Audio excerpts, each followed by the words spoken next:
Hi hello welcome to all அந்த developer. So இன்றைக்கான topic என்ன அப்படின்னு வந்து பார்த்தீங்கன்னா HTML இருக்க ஃபார்மட்டிங் எலமெண்ட்ஸ் அப்படின்றத இன்றைக்கான டாப்பிக்காக இருக்குது. ஸோ HTML என்னென்ன எலமெண்ட்ஸ் எல்லாம் யூஸ் பண்ணி ஃபார்மேட் பண்ணிக்கிட்டு இருக்காங்க டெக்ஸ்ட்டை அப்படின்றத நம்ம பார்க்கலாம்.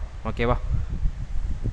ஸோ ஓகே, இதுதான் வந்து பார்த்தீங்கன்னா HTML இருக்க ஃபார்மட்டிங் எலமெண்ட்ஸு. ஸோ பேராகிராஃப் டேக்கில் நான் என்ன பண்ணியிருக்கேன்னா bold tag, italic, strong, emphasize, underline, insert, strike out and then delete அப்படின்ற மாதிரி சில டேக்ஸ் வந்து நான் கொடுத்துருக்கேன். இப்போ போல்டு டேக்கில் கொடுத்தா என்னோடய ஃபாண்ட் வந்து பார்த்திங்கன்னா போல்டாக இருக்குது. ஓகேவா? ஸோ அதாவது ஃபாண்ட்டோட வித்து வந்து திக்காக இருக்கும், அதுதான் போல்டு டேக் அப்படின்றது.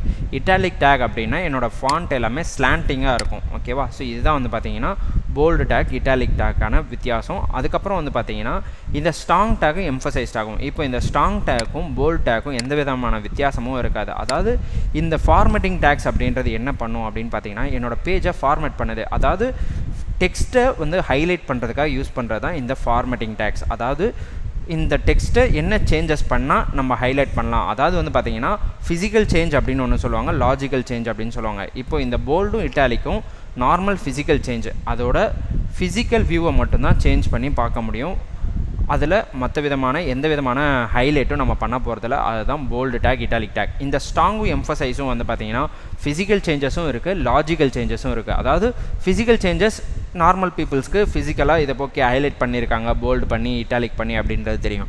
இதுவே பிளைண்ட் பீப்புள்ஸ், பிளைண்டாக இருக்கவங்க வந்து பார்த்திங்கன்னா அவங்களால கண்ணால் பார்க்க முடியாது. ஸோ அதனால் அவங்க வந்து ஸ்க்ரீன் ரீடர் யூஸ் பண்ணி தான் அதை வாய்ஸ் ஓவராக கேட்டுக்கிட்டு இருப்பாங்க. ஸோ அந்த இடத்துல ஒரு வாய்ஸில் இம்ப்ரெஸ் பண்ணி காட்டுறதுக்காக தான் இந்த ஸ்ட்ராங் டேக்கோ இஎம் அப்படின்ற எம்ஃபசைஸ் டேக்கோ யூஸ் பண்ணுவாங்க.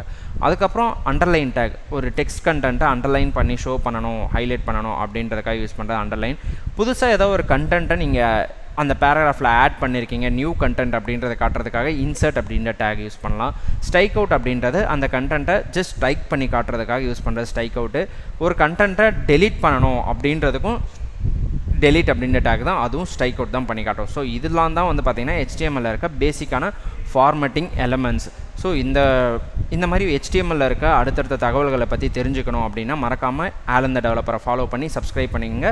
ஸோ மறக்காமல் லைக் பண்ணி அடுத்தடுத்த என்னென்ன டேக்ஸ்லாம் வேணும் அப்படின்றத கமெண்ட்டில் சொல்லுங்கள், நான் கண்டிப்பாக உங்களுக்கு ஹெல்ப் பண்ணுறேன். தேங்க்யூ.